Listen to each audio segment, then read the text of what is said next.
यहाँ पर पदाधिकारी होंगे, थाना के पदाधिकारी, आप लोगों को ये संदेश देना चाहता हूँ कि अगर आज आप पुलिस बने हैं, दारोगा बने हैं और अगर झारखंडी माटी से हैं तो आने वाले भविष्य में आपके बेटा को भी अगर दारोगा बनाने के सपना है, अपने बेटा को दारोगा बनाना चाहते हैं तो अंदर अंदर से इस लड़ाई को साथ देना होगा। इस आंदोलन में ऐसे ऐसे लोगों का साथ मिल रहा है जो लोग अभी राजनीतिक सत्ता में हैं, वो लोग भी हम लोगों से आकर के कहते हैं बाबू तोहनी के तो बड़ी बढ़िया आंदोलन हो, साथ तो दबो लेकिन आगू में ना है वो, नहीं तो हमनी भी नाम चली तो केस मुकदमा में। और बड़ी लड़ाई हम लोग छेड़ने जा रहे हैं जो आप लोगों के जेहन में देना चाहता हूँ कि 2024 में 2 बड़े चुनाव होंगे झारखंड के भीतर और बलियापुर के अधिवेशन में इस बात का ऐलान कर दिया गया कि झारखंड की धरती में एक नया राजनीतिक उदय होगा और चुनावी राजनीति में आकर जेबीके से ताल ठोकेगा। क्या इस ताल ठोकने की लड़ाई में आपका साथ मिलेगा? हाथ उठाकर जानना चाहता हूं,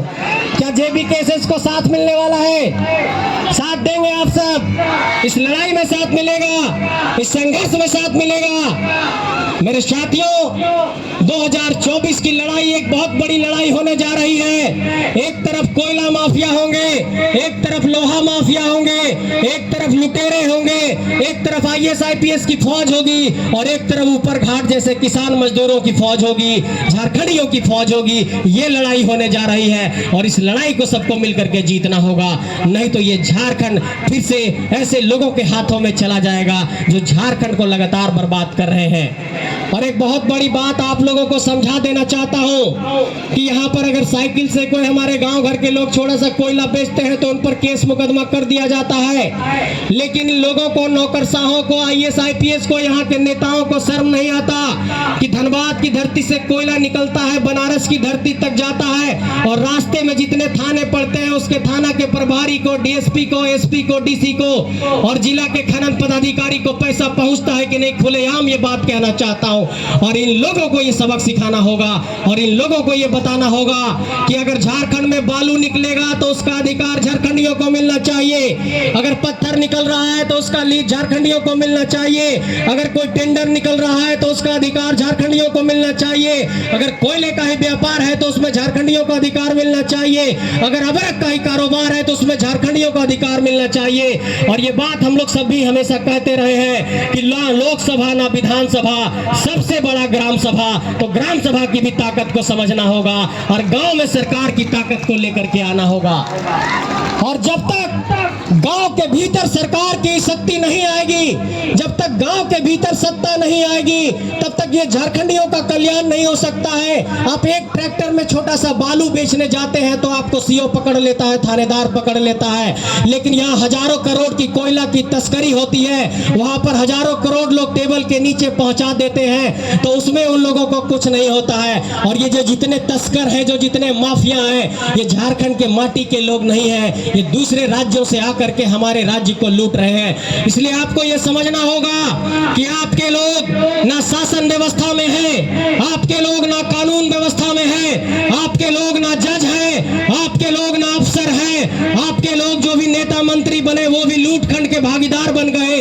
ऐसे में आपके समक्ष एक ही रास्ता बचता है कि अपने माटी से नेता बनाओ, अपने माटी से ऐसा नेता बनाओ जिसे कान खींच कर कह सको कि ये काम करो नहीं तो तुम्हें भी बेदखल कर देंगे। ऐसा नेता आपको अपने माटी से बनाना होगा।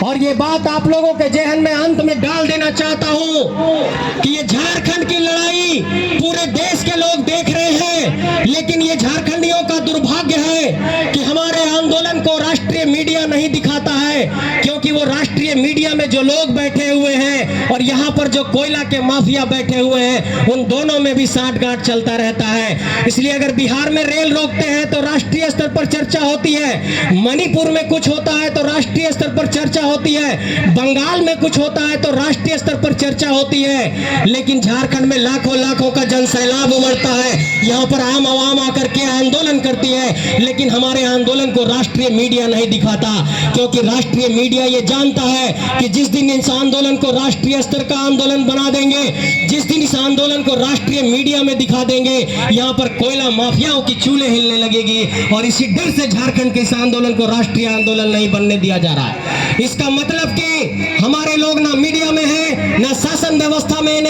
ना पुलिस व्यवस्था में है। हमारे लोग बीडीओ, सीओ, डीएसपी भी कम है, हमारे लोग डीसीएसपी भी कम है। इसलिए मैं कहना चाहता हूं कि एक ही रास्ता बचता है लड़ाई का, संघर्ष का, लड़ने का। और अगर इस लड़ाई के जज्बे को हम लोग अगर कायम नहीं रखते हैं, अगर लड़ना छोड़ देते हैं, तो इस झारखंड के भीतर ये लड़ाई पूरी तरीके से कमजोर पड़ जाएगी। और तमाम लोगों पर एफआईआर किया गया। टाइगर जयराम महतो जी पर लगातार एफआईआर किए गए, मोती जी पर लगातार एफआईआर किया गया, हमारे ऊपर लगातार एफआईआर किया गया, तमाम साथियों पर लगातार एफआईआर किया गया। लेकिन हम लोगों ने ये कह दिया है कि ये हौसले की लड़ाई है, जज्बे की लड़ाई है, ये संघर्ष के बुनियाद पर ये लड़ाई लड़ रहे हैं। और पुलिस के एफआईआर से, 144 के धारा लगाने से, 353 की धारा लगाने से, केस मुकदमा करने से ये आंदोलन नहीं रुकेगा, ये आंदोलन आगे बढ़ता रहेगा। ये हम लोगों ने चुनौती पेश कर दिया है। और अगर तमाम थाना के यहाँ पर पदाधिकारी होंगे, थाना के पदाधिकारी आप लोगों को ये संदेश देना चाहता हूं कि अगर आज आप पुलिस बने हैं, दारोगा बने हैं, और अगर झारखंडी माटी से हैं, तो आने वाले भविष्य में आपके बेटा को भी अगर दारोगा बनाने के सपना है, अपने बेटा को दारोगा बनाना चाहते हैं, तो अंदर अंदर से इस लड़ाई को साथ देना होगा। और तमाम प्रशासन के लोगों को मीडिया के माध्यम से ये संदेश देना चाहता हूं कि जितने झारखंडी माटी के अफसर हैं, पुलिस है, पदाधिकारी हैं, सब इस आंदोलन को समर्थन दीजिए। और एक बहुत आश्चर्यजनक बात बता रहा हूं कि इस आंदोलन में ऐसे ऐसे लोगों का साथ मिल रहा है जो लोग अभी राजनीतिक सत्ता में है। वो लोग भी हम लोगों से आकर के कहते हैं, बाबू तोहनी के तो बड़ी बढ़िया आंदोलन हो, साथ तो दबो, लेकिन आगू में ना है वो, न तो हमनी भी नाम चली तो केस मुकदमा में। इसका मतलब कि अंदर अंदर करंट दौड़ चुका है और ये करंट अब झारखंड को बदल कर रख देगा। ये करंट अब झारखंड में एक नया इतिहास लाएगा। ये करंट अब झारखंड की राजनीति को बदल कर रख देगा। और तमाम नेताओं को ये संदेश देना चाहता हूं और ये चुनौती पेश करना चाहता हूं कि आप लोग भी कोई सभा करिए, हम लोग भी कोई सभा करते हैं और झारखंडी माटी के लोगों को आह्वान करते हैं कि आइए झारखंड की माटी को बचाने की एक लड़ाई लड़ते हैं। देखते हैं कौन लोग सामने आता है। एक तरफ होंगे प्रश्न पत्र लीक करने वाले, एक तरफ होंगे जो लोग जेटेट की परीक्षा नहीं करा रहे हैं, एक तरफ वो लोग होंगे जो परीक्षाओं में सेटिंग गेटिंग करा रहे हैं, एक तरफ वो लोग होंगे जो भ्रष्टाचार कर रहे हैं, एक तरफ वो लोग होंगे जो 70 लाख का क्रिकेट खेलते हैं, और एक तरफ वो लोग होगा जो हल का जुआट लेकर के खेत में खेती कर रहा है, जो ट्रैक्टर पर पुआल लोद रहा है, जो यहाँ पर खेतों में किसानी कर रहा है। ये दो लोगों के बीच की लड़ाई है। सीधे तौर पर यही समझिए कि एक तरफ बड़े नेताओं की फौज, एक तरफ झारखंड के नौजवानों की फौज है और इस फौज को आप लोगों का साथ चाहिए, इस फौज को आप लोगों का समर्थन चाहिए। आइए मिलकर झारखंड को बचाते हैं, झारखंड की इस लड़ाई को आगे बढ़ाते हैं। और जो बार बार ये बात कही जा रही है कि इस इनकलाब को आगे बढ़ाते हैं, नौजवानों से उठने का आह्वान करते हैं। चाची दीदी साहब तोहनी से भी ये आह्वान करो यो